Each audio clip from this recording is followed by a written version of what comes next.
rise and fall of America's first prison for drug addicts. It happened here in Kentucky at Lexington's Narcotic Farm. We revisit those steps forward and back through a collection of artifacts at the Kentucky Historical Society.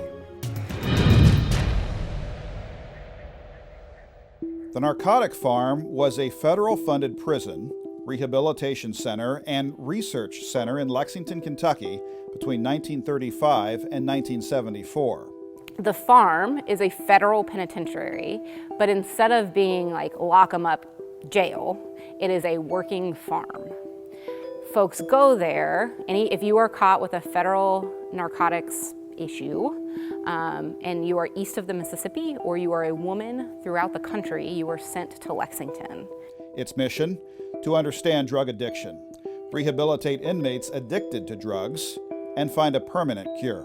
Folks, they're addicts, they're trying to make sure that they have their fix, would try to smuggle in both narcotics and the ways that narcotics are transferred into your body. So we have a book that's hollowed out, and people are putting their needles and their vials in it. We have purses in the same way with the cut lining. There are doctor's kits and any number of things about how people were treated, and we're also trying to self-medicate. The other thing that's really interesting about this facility that I find really interesting is that you could check yourself in.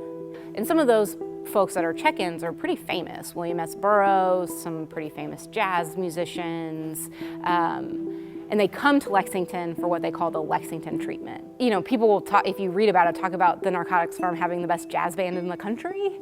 And there are advertisements for Lexingtonians to come out and hear the patients play, to come to concerts on the lawn. There's also a pretty heavy dance culture.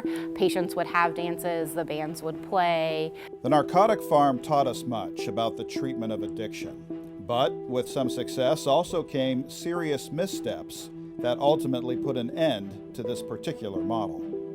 We also strike out sometimes when we experiment on how to do this, and so that same community of care wasn't as controlled as maybe it could have been, and there were some interpersonal abuses and some other things that were happening by the late 60s and early 70s that become investigated. And so the Nixon administration chooses to defund some of these programs and start funding local efforts to treat within a locality.